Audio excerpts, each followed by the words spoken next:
Hello मेरे प्यारे बच्चों, आज हम क्लास 12th वालों के लिए चैप्टर 2 लेके आए हैं। क्या लेके आए हैं? चैप्टर 2 लेके आए हैं। जो चैप्टर 2 का क्या है? उसने कहा था। क्या है? उसने कहा लेके आए हैं, सब्जेक्टिव लेके आए हैं। क्योंकि चैप्टर 2 का हम ऑब्जेक्टिव यूट्यूब पर लोड कर चुके हैं, समझे?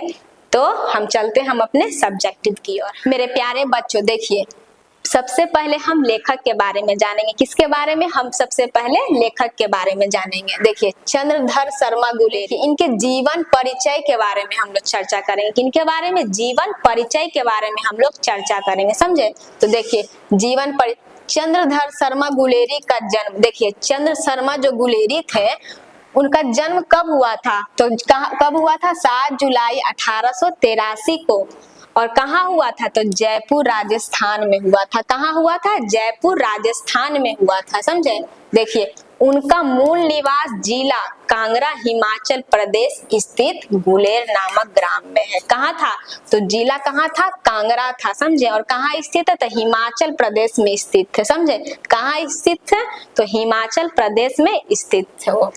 और उनके ग्राम का क्या नाम था? तो गुलेर नाम था, समझे? गुलेर नाम था, समझे? गुलेर नाम था उनके ग्राम का। उनके पिता का नाम क्या था? तो पंडित शिवराम था। उनके पिता का क्या नाम था? पंडित शिवराम नाम था, समझे? देखिए, 12 सितंबर 1922 को इनका निधन हो गया था। कब इनका निधन हो गया था? 12 सितंबर 1922 को क्या हो गए थे? वो मर चुके थे, समझे? अब चलते हम अपने सब्जेक्टिव की ओर। तो मेरे प्यारे भाइयों और बहनों, यह रहा हमारा प्रश्न नंबर 7। देखिए, प्रश्न नंबर 7 क्या कह रहा है? प्रश्न नंबर 7 जो मेरे प्यारे भाई बहन ये है कि लहना के गांव में आया तुर्की मौलवी क्या कहता था। माने लहना सिंह के गांव में एक तुर्की मौलवी आया था और तुर्की मौलवी क्या कहता था, थोड़ा सा ध्यान लगाइएगा मेरे प्यारे भाई बहन। लहना सिंह के गांव में जो तुर्की मौलवी आया था वो जानते हैं, लोगों को बहकाने का काम कर रहा था। किसका काम कर रहा था? लोगों को बहकाने का था। वो लोग को बहका रहा था, बहका कर ये सोच रहा था कि सारे लोग पूरा बहक जाएंगे, फिर हम इस पर क्या करेंगे? राज करेंगे, समझिएगा। लहना के गांव में आया तुर्की मौलवी कहता था कि जर्मनी वाले बड़े पंडित हैं। माने लहना सिंह के गांव में जो तुर्की मौलवी आया था वो कहता था कि जानते हैं, ये जो जर्मनी वाला है, जर्मनी वाला छोटा मोटा नहीं, बहुत बड़ा पंडित है। बहुत बड़ा पंडित का मतलब यहाँ पर मेरे प्यारे भाई बहन हुआ कि वह जो है बहुत ज्यादा विद्वान है। कैसा जी? बहुत ज्यादा विद्वान है। मनुष्य के विद्वता का कोई टक्कर नहीं दे सकता। इतना ज्ञानी है कि इसके सामने जो है सभी जो है एकदम मस्तिष्क को क्या कर देते हैं? नीचे कर देते हैं। इतना बड़का ज्ञानी है। कहा जी? जर्मनी वाले। उसके बाद देखिए आगे और क्या कहता है, वेद पढ़ पढ़कर उसमें से विमान चलाने की विद्या जान गए हैं। समझिए, वेद को पढ़ पढ़ के क्या करते हैं कि विमान चलाने की विद्या को क्या कर गए हैं? जान गए हैं। अब ये चीज सारा लोग जाना, कह रहे यार ये तो बहुत तेज है रे, वेद पढ़ के अब विमान चलावे की विद्या ही जान गया है। सच में जर्मनी वाला जो है ना, लगता बहुत ज्ञानी है, हम लोग उतना ज्ञानी नहीं है। इस तरह से वो क्या कर रहा है? बहका रहा है लोगों को। आगे देखिए, गौ को नहीं मारते। समझे, गौ को क्या करते हैं? नहीं मारते हैं। आप लोग को लगता होगा कि नहीं वो लोग गौ को मार देते, नहीं, ऐसा बात नहीं है। वो गाय को नहीं मारते हैं। हमारा यहाँ गाय को नहीं मारता है। बाप रे बाप, बहुत बढ़िया है, क्योंकि यहाँ गाय को एकदम माता हम लोग मानते हैं कि जो गाय की सेवा करेगा ना वो बहुत बढ़िया व्यक्ति है। बस यही हम लोग जानते हैं ना जी। तो गौ को नहीं मारते। हिंदुस्तान में आ जाएंगे तो गौ हत्या बंद कर देंगे। देखिए कितना बढ़िया कहा कि हिंदुस्तान में उसको बुला लो। अगर हिंदुस्तान में वो आ गया, गौ हत्या बंद कर देंगे। माने गाय का जो हत्या हो रहा है ना, ये बंद कर देंगे। कौन बंद कर देंगे? यह जर्मनी वाले की तो बंद कर देंगे। इतना मतलब विज्ञानी व्यक्ति है। गाय का जो है पूरा सेवा उबा करता है, गौ हत्या क्या कर देगा? बंद कर देगा। आगे देखिए, मंडी में बनियों को बहकाता था। मंडी में जितने भी बनिए लोग थे उस सबको क्या कर रहा था? बहका रहा था। मंडी के सारे बनियों को क्या कर रहा था, बहका रहा था। बहकाता था कि डाक खाने से रुपये निकाल लो, सरकार का राज जाने वाला है। वो कहता था कि सुनिए, आप लोग जो डाक खाना में रुपया जमा कर दिए ना, तो ये कोई फायदा नहीं है, डाक खाना से सब रुपया क्या कर लीजिए, निकाल लीजिए। क्यों जी, हम डाक खाना से सारा रुपया क्यों निकाल लेंगे? तो सुनिए, डाक खाना से सारा रुपया आप इसीलिए निकाल लीजिए क्योंकि सरकार के राज जाने वाला है, और सरकार के राज चल गया तो रुपया चल जाएगा, इसलिए जल्दी जल्दी पैसा ओकरा में से क्या कर लीजिए, निकाल लीजिए। देखिए कितना बहका रहा था, समझ आया? अब चलते हैं अगले प्रश्न। अब देखिए, लहना सिंह का दायित्व बोध और उसकी बुद्धि दोनों ही अस्पृहनीय है, इस कथन की पुष्टि करें। देखिए प्रश्न नंबर 8 में ये कह रहा है, प्रश्न नंबर हमारा क्या है, 8 है। अब इसको भी हम लोग बहुत अच्छे तरीके से क्या करेंगे, समझेंगे। समझिए मेरे प्यारे भाइयों बहनों, कह रहा है कि लहना सिंह एक किसान परिवार के साथ सिपाही होने के कारण अपने दायित्व के प्रति सजग था। सुनिए, लहना सिंह जो है एक किसान परिवार का व्यक्ति था और साथ ही साथ क्या था, सिपाही भी था। देखिए, जो किसान का बेटा होता है वो जो है अपने दायित्व के प्रति बहुत सजग होता है। अगर उसको कोई जिम्मेदारी मिल जाता है तो इस जिम्मेदारी को प्राण गवाकर भी क्या करता है, एकदम पूरा करता है। और इतना होने के साथ साथ, एक तो किसान का बेटा है ये था, और साथ ही साथ मेरे प्यारे भाइयों और बहनों, ये क्या था, ये एक सिपाही भी था। और सिपाही तो जानवे करते हैं, सिपाही जो है मर जाएंगे लेकिन देश का सेवा करेंगे, अपनी मातृभूमि का सेवा करेंगे, मतलब वो बहुत ज्यादा ही जो है क्या होता है, ईमानदार होता है। अब आजकल के बिहार पुलिस तो भाई घूसखोरों हो गया है बहुत सारा, है ना, मार के घूस ले लेता है, लेकिन ये जो है बहुत ही क्या था, ईमानदार था। अब देखिए, अब यहाँ देखिए सहना लिख दिया है, क्या लिख दिया है, सहना। सहना नहीं, लहना होना चाहिए। लहना सूबेदारनी के कहे वचन को पूरी ईमानदारी और निष्ठा के साथ निभाता है। देखिए यहाँ क्या कर लीजिएगा मेरे प्यारे भाइयों और बहनों, यहाँ सहना जो लिखा गया है इसको लहना कर दीजिएगा कि लहना जो है सूबेदारनी के कहे हुए वचन को, सूबेदारनी जो है लहना को एक वचन दे देती है। वो वचन ये दे देती है कि सुनिए ना, आप जो है मेरे पति देव और मेरे बेटे को बचा लीजिएगा, जीवन बचाइएगा, क्योंकि आप सब फौजवे में अगर कुछ होगा ना तो आप बचा लीजिएगा, क्योंकि आप हमरो बचाए थे, इसलिए इनको भी क्या कर लीजिएगा, आप बचा लीजिएगा।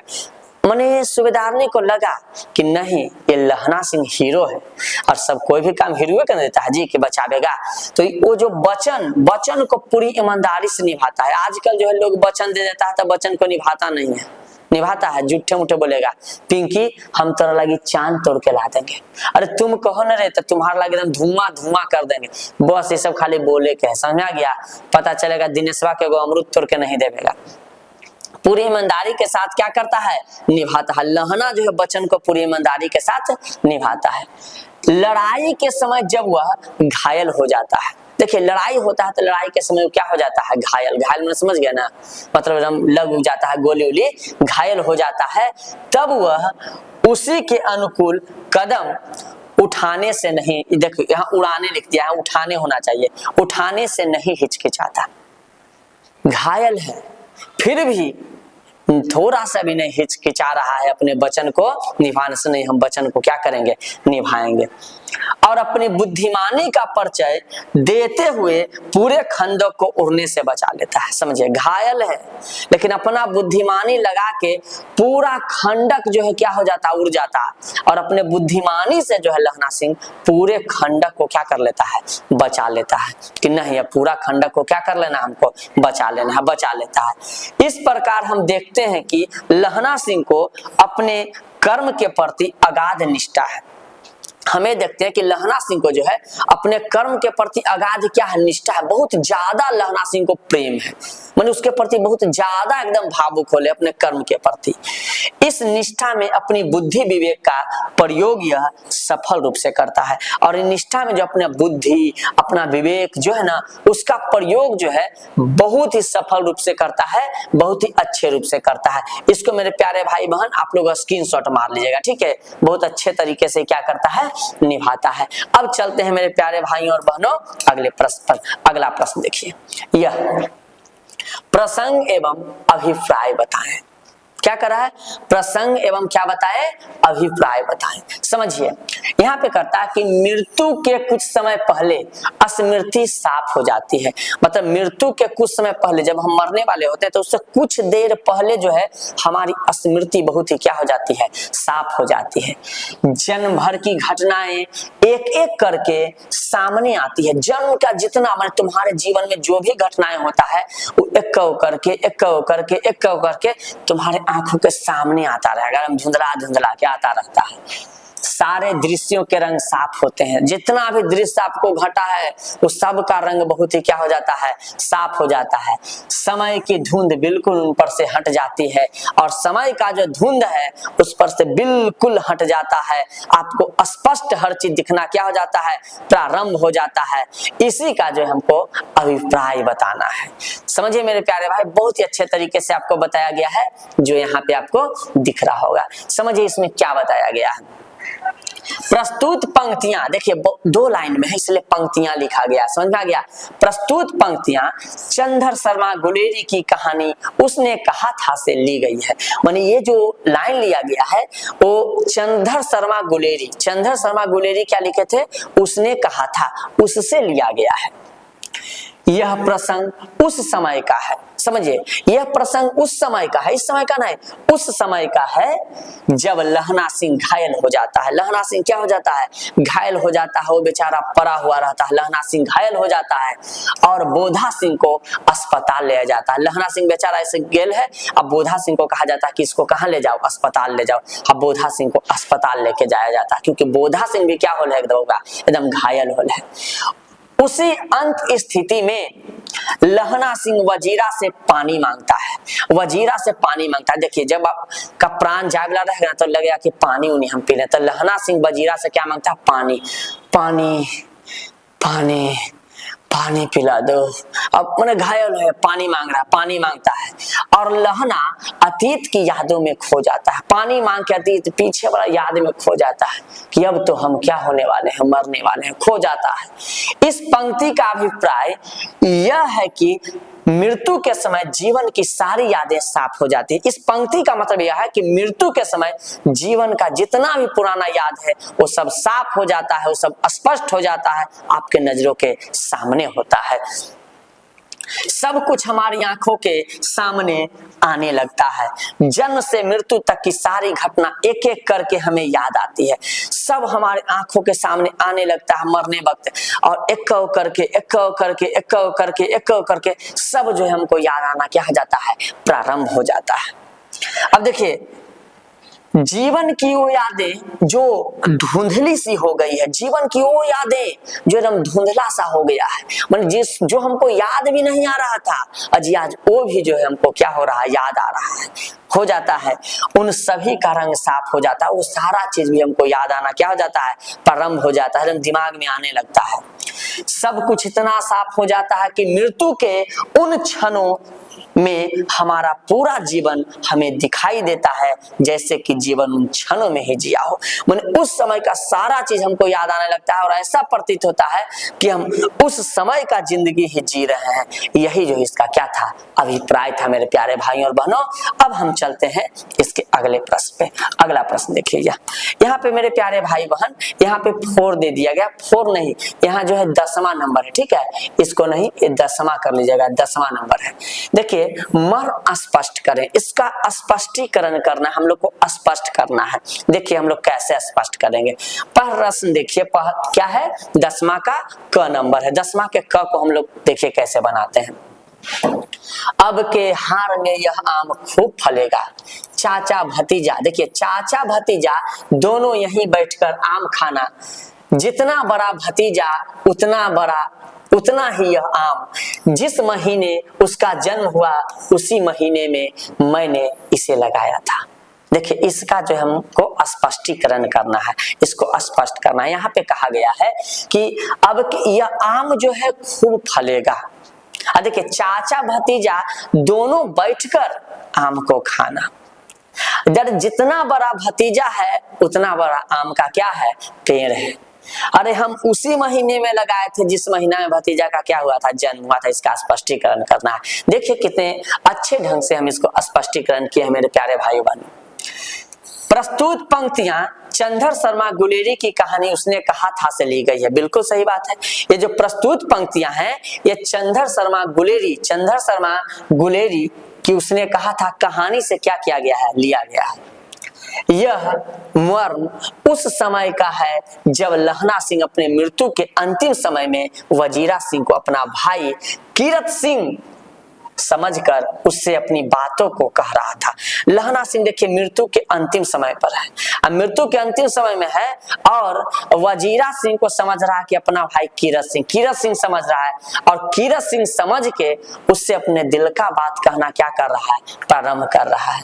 कहता है लहना ने एक आम का पेड़ लगाया था। लहना सिंह जो था ना एगो आम का क्या किया था, पेड़ लगाया था। कोई भी व्यक्ति होता है जो पेड़ वगैरह सब लगाता है, तो लहना सिंह क्या कर दिया था, एक पेड़ लगाया था। जिस माह में लहना ने यह पेड़ लगाया था उसी माह में उसके भतीजे का जन्म हुआ था। जिस महीने में पेड़ लगाया था उसी महीने में उसके भतीजे का क्या हुआ था, जन्म हुआ था। समझिएगा, जिस महीना में पेड़ लगा है उसी महीने में इसके भतीजे का जन्म हुआ है। इसीलिए वो कहता है कि जितने बड़ा भतीजा उतना बड़ा यह आम, माने जितना बड़ा हमारा भतीजा हुआ होगा उतना बड़ा वो आम का पेड़ हुआ होगा, क्योंकि हम उसी टाइम लगाए थे जिस टाइम भतीजा का क्या हुआ था, जन्म हुआ था। लहना का सपना था। देखिए लहना का सपना था। सपना सबका होता है भाई, सपना आपका है, सपना हमारा है, सपना सबका है, सपना सबका होता है। तो लहना का सपना था कि वह अपने भतीजे के साथ बैठकर आम और खरबूजे खाए। उसका सपना था कि हम अपने भतीजे के साथ पूरा ऐसे बैठ के पालथी मार के आम खाएं और खरबूजा खाएं। लहना का सपना था कि आम खाएं और खरबूजा खाएं। उसके गांव में वह आम और खरबूजे की बागवानी लगाए और उसके गांव में आम और खरबूजा का क्या करे, एक बागवानी लगाए। सपना सबका होता है, वही लहना सिंह का सपना था। वह कहता था इस बार आषाढ़ में यह आम खूब फलेगा और कहता था इस बार जब आषाढ़ आएगा ना तो आम खूब फलेगा, आम खूब फलेगा। यही जो है इसका स्पष्टीकरण किए हैं। अब मेरे प्यारे भाई बहन अब हम चलते हैं अगले पे। अब देखिए ख नंबर 10वां का ख नंबर क्या कर रहा है, और अब यह घर और अब घर जाओ तो कह देना कि मुझे जो उसने कहा था वह मैंने कर दिया। ये और नहीं, और जब होना चाहिए, यहाँ पे क्या होना चाहिए, और जब घर जाओ या जाना तो कह देना कि मुझे जो उसने कहा था वह मैंने कर दिया। लहना सिंह कहता है जी, कौन कहता है, लहना सिंह कहता है कि जाओ और जब तुम घर जाना तो जाके कह देना कि उसने जो कहा था वह मैंने कर दिया। मतलब हम जो है अपने वादे से पीछे नहीं हटे हैं, जो बोला था वो मैंने कर दिया। समझिएगा, प्रस्तुत पंक्तियां चंदर शर्मा गुलेरी की कहानी उसने कहा था से ली गई है। बात तो सही है कि जो प्रस्तुत ऊपर जो पंक्ति है वो चंदर शर्मा गुलेरी उसने कहा था कहानी से क्या किया गया है, लिया गया है। अब देखिए यह मर्म उस समय की है जब युद्ध में घायल हुए सिपाहियों और शहीद हुए सिपाहियों को एक फील्ड अस्पताल ले जाया जा रहा था। माने जितना भी सिपाही घायल हुआ था वो सबको जो है अस्पताल ले जाया जा रहा था। कहाँ ले जाया जा रहा था, अस्पताल ले जाया जा रहा था। लहना ने बोधा के साथ सूबेदार को भी जाने के लिए कहा था। लहना सिंह बोल रहा था कि सुनिए बोधा तो जाइए रहा है, साथ में साथ सूबेदार को भी भेजिए, वो भी घायल है, उस सबको भेजिए, हम यहाँ रहेंगे, उस सबको भेज दीजिए। भेजा रहा था। देखिए लहना को छोड़कर सूबेदार जाने को तैयार नहीं था। लहना को छोड़कर जो सूबेदार नहीं जाना चाह रहा था, कहता नहीं आपको हम छोड़ के कैसे जाएंगे, आप हमारे लिए घायल हुए हैं, हम आपको छोड़ के चले जाएंगे, नहीं ये तो गद्दारी होगी, ये तो स्वार्थ होगा, हम आपको छोड़ के नहीं जाएंगे, इस तरह से बोलता है। इसलिए लहना ने सूबेदार को बोधा और सूबेदारनी की सौगंध देकर गाड़ी में चले जाने को कहा। लहना कहता है कि आपको सूबेदारनी की सौगंध, आप और बोधा दोनों जाइए, आपको सूबेदारनी का सौगंध देता है, उसका कसम देता है। फिर सूबेदार और बोधा जाकर गाड़ी में क्या होते हैं, बैठते हैं। इस मर्म का अर्थ यह है कि जब लहना सूबेदारनी से मिला था तो उसने सूबेदारनी को बोधा और सूबेदारनी की रक्षा का वचन दिया था। जब मिला था ना तो वचन दिया था कि सूबेदारनी तुम चिंता मत करना, इसका जान बचाने का जो है हम जिम्मेदारी लेते हैं, हम अपना जान गवा कर भी, लेकिन ये जो है बोधा सिंह और सूबेदार को हम क्या करेंगे, बचाएंगे। इस तरह से उसको वचन दे दिया था और वचन निभाने के लिए जो है क्या हो गया था, खत्म हो गया था। वचन को निभाया, मरकर भी वचन को निभाता है। इस तरह का जो है प्रेमी होना चाहिए जी, वचन निभाने वाला, जो उसने बहुत अच्छे से निभाया और ये कहा था और इस चीज को बहुत अच्छे से निभाया और अपनी जान देकर सूबेदारनी को दिए गए वचन पालन किया। अपना जान गवा दिया लेकिन सूबेदारनी को जो वचन दे दिया था उसका पूरा पूरा पालन किया, पूरा वादा निभाया। इसलिए वह सूबेदार से कहता था कि जब वह अपने घर जाए तो वह सूबेदारनी से कह दे कि उसने जो लहना सिंह से करने के लिए कहा था वह उसने किया।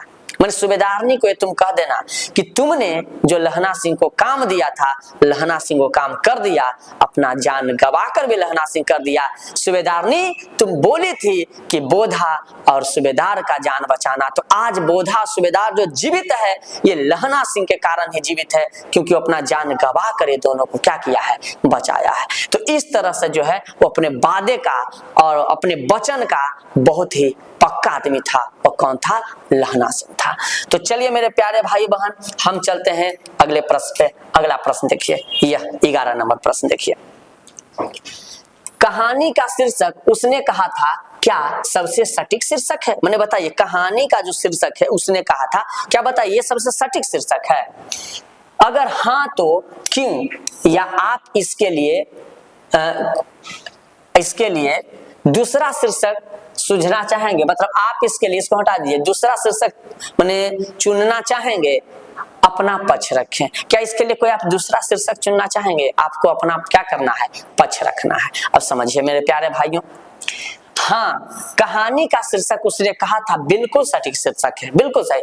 उसने कहा था जो शीर्षक दिया गया है बिल्कुल सटीक है, पक्का बैठ रहा है एकदम कहानी के अनुसार, क्योंकि यह कहानी लहना के आसपास ही घूमती है। यह कहानी लहना के क्या होता है, आसपास ही घूमते रहता है। ये नहीं कि कभी इधर जा रहा है कभी उधर जा रहा है, नहीं, लहना के आसपास घूमती है। जो इस कहानी का नायक भी है, लहना सिंह इस कहानी का नायक मतलब हीरो भी है मेरे प्यारे भाइयों। लहना सिंह की कहानी का क्या है, हीरो है। लहना जिस लड़की से बचपन में मिला था, 25 वर्ष बाद उससे सूबेदारनी के रूप में मिलता है। बचपन में लहना सिंह इससे मिला था और अंदर ही अंदर प्रेम करता था।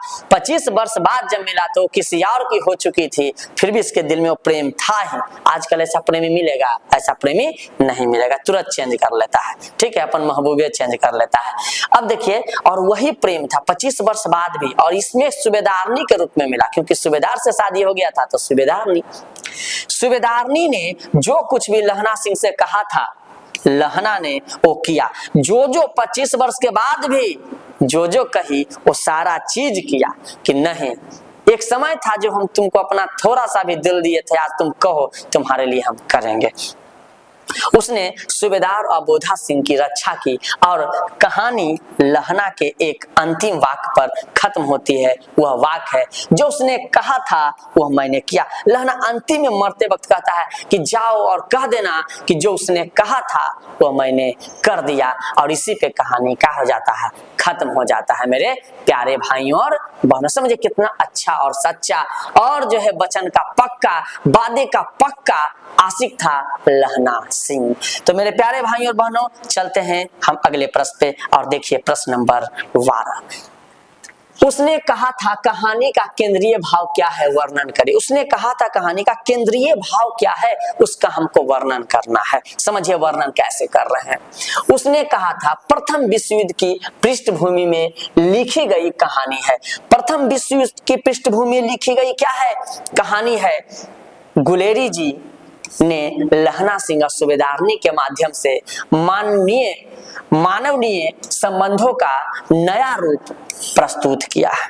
नया रूप इसमें क्या किए हैं, प्रस्तुत किए हैं, क्योंकि उस विश्वास की नींव में बचपन के संबंध है। वो जो विश्वास था, वो जो वादा किया गया था, उसमें आज का संबंध नहीं, बचपन का संबंध था। वही बचपन के संबंध को इसमें निभाया गया है। प्रथम विश्व युद्ध की पृष्ठभूमि पर यह अर्थ युद्ध विरोधी कहानी भी है। समझिए, युद्ध विरोधी कहानी भी है। लहना सिंह का करुण संबंध अंत युद्ध के विरुद्ध में खड़ा हो जाता है। लहना सिंह का कोई सपना पूरा नहीं होता। लहना सिंह के पास बहुत सपना था, लेकिन लहना सिंह का कोई सपना पूरा नहीं होता है।